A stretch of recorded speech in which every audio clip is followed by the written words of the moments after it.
The Hive, a Minecraft server beloved for its variety of mini-games, brought us countless hours of fun and entertainment. From the frantic pace of Skywars to the strategic depth of Treasure Wars, the Hive has always offered something for everyone.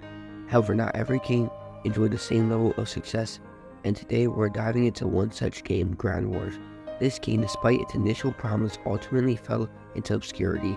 In this video, we'll explore the downfall of Ground Wars, dissect why the game wasn't as successful, and discuss how it could have been improved. Ground Wars was a unique addition to the Hive's roster of games. At its core, the game was simple. Two teams compete to cover the most ground with their team's color. The game consisted of two distinct phases, the building phase and the combat phase. During the building phase, players were given a limited amount of time to construct barriers and structures using rule blocks. The idea was to create defensive structures that would provide cover during the upcoming combat phase. On paper, this phase was meant to be strategic, allowing teams to prepare their defenses and plan their tactics. However, in practice, the building phase often felt tedious and unengaging. Players would hastily throw up walls and structures with little thought to strategy. This was largely because the game didn't offer incentives to build creatively or strategically. Without meaningful rewards or objectives for creating thoughtful defenses, players resorted to building simple, repetitive structures. This lack of depth in the building phase was the first of several missteps that contributed to the Ground Wars' decline. Once the building phase concluded, the game shifted into the combat phase. This was where the action truly began. Players would use snowballs to eliminate others and claim territory. Each successful hit on your opponent would push the boundary of your team's color further, allowing you to cover more ground. The concept of using snowballs as projectiles was a fun twist, and the rapid pace of combat kept players on their toes. But here too, Ground Wars faced significant issues. The combat phase quickly became chaotic and for many frustrating. The fast-paced nature of the snowball fights meant that skilled players often dominated the battlefield. New or casual players found themselves repeatedly eliminated, unable to make meaningful contributions to their teams. This steep learning curve was a major problem for newcomers who often left the game after just a few matches. The imbalance in player skill levels led to lopsided matches, further accelerating the frustration for less experienced players. Another issue was the game's overall accessibility. Unlike other popular Hive games that were easy to pick up but difficult to master, Ground Wars lacked the balance. The mechanics were not intuitive, and the game did not provide enough guidance for new players. This made it difficult for players to understand the strategies and nuances required to succeed in the game. The absence of tutorials or in-game tips meant that new players had to rely on trial and error, which could be discouraging. To truly understand the downfall of Ground Wars, we must also consider the player community. Many players voiced their concerns and suggestions for improving the game, but it seemed these were not adequately addressed. Community feedback is crucial in maintaining and improving online games, but not engaging effectively with its player base. The Hive missed the opportunity to refine and enhance Ground Wars based on real player experiences. So what could they have done better? Let's start with the building phase.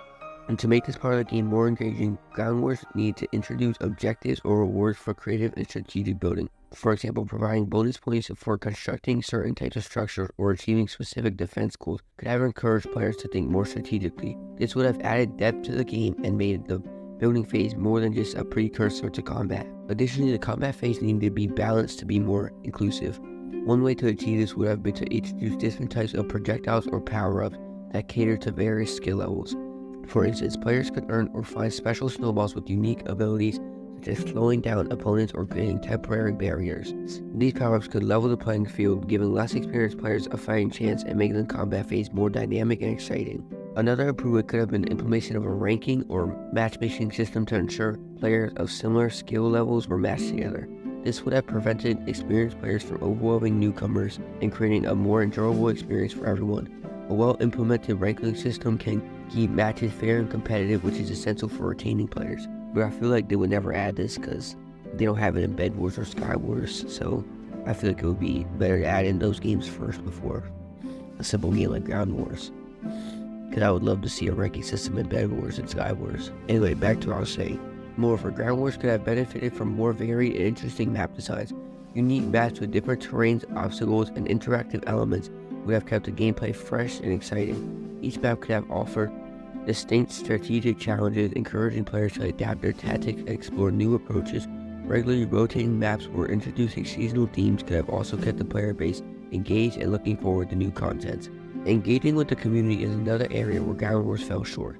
The Hive could have implemented regular feedback sessions or forums where players could share their thoughts and suggestions. Actively listening to the community and making visible changes based on their feedback would have fostered a sense of collaboration and investment in the game's success. Players are more likely to stick around and support a game that they feel is heard and valued. So after that section, I would like to add that Ground Wars also felt pretty boring because the maps were just almost all identical, and like there were a few boulders in some matches that provided as defense, but most matches were just boring and plain and the same as all the others. So they could have added more maps and just made it more interesting. Finally though, Ground Wars needed better marketing promotion, highlighting the unique aspects of the game through trailers, social media campaigns, and in-game events could have attracted more players. Special events or limited time modes could have created excitement and drawn in new and returning players. Collaborations with popular Minecraft content creators could have also boosted the game's visibility and popularity. In conclusion, Ground Wars served as a reminder that even the most innovative ideas needed careful execution and community engagement to succeed. The game's unengaging building phase, chaotic combat, steep learning curve, and a lack of accessibility also contributed to its downfall. However, with strategic improvements and focus on the player feedback, Ground Wars could have been a standout game on the Hive.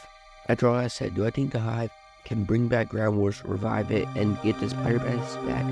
I think the answer is no. The Hive just fell short of a lot of features. It just wasn't fun, the maps were boring, and yet the game is all about aim.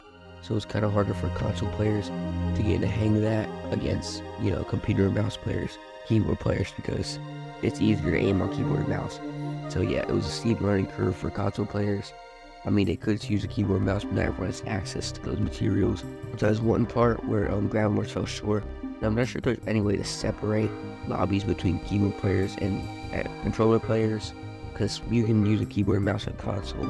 I also think they fell short on the building phase, because it's very short, and I feel like they need a longer building phase for more strategic and in-depth builds, because people just build towers, they just block up and just hide and stuff, and it's this is not engaging as other games like Bed Wars and Sky Wars, or Treasure Wars and Bed Wars and Sky Wars.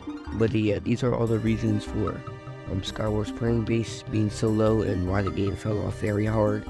I know the game has probably gets around 200 players peak every day, which is not good, and I know there's probably some games that might get worse than that, like Block Drop, Gravity, I think it's called, the dropper one, and there's another one. Was it Block Party? I think so. But yeah, that's the games. Those games get lower ones. But I actually enjoy playing those games much more than Ground Wars. Ground Wars is just repetitive and not fun, and Block Wars is just a great simple game that's been around for a while. It's just a classic Minecraft minigame. Droppers are always fun, especially when you're racing against other people, even though its player base is low. I think that's just because there's better games in the Hive to be playing. And Block Party, where you have to step on the colors in time, that game's actually pretty fun. I know it has a low player count, but yeah, it's actually a hard game. Also, there's other games that fell off hard, like Capture the Flag in the survival minigames. And the survival minigames is actually a Minecraft classic, so I guess there's really make a video of that. And then Capture the Flag was actually a very unique game mode, and when it was added, I actually enjoyed it. But now not a lot of people play it, and it's kind of repetitive and boring. But I do think it was really fun at the time of releasing, unlike Ground Wars, which was never fun. That's all for now. Thank you all for watching. Please like and subscribe. I'll see you all on the next video. Peace.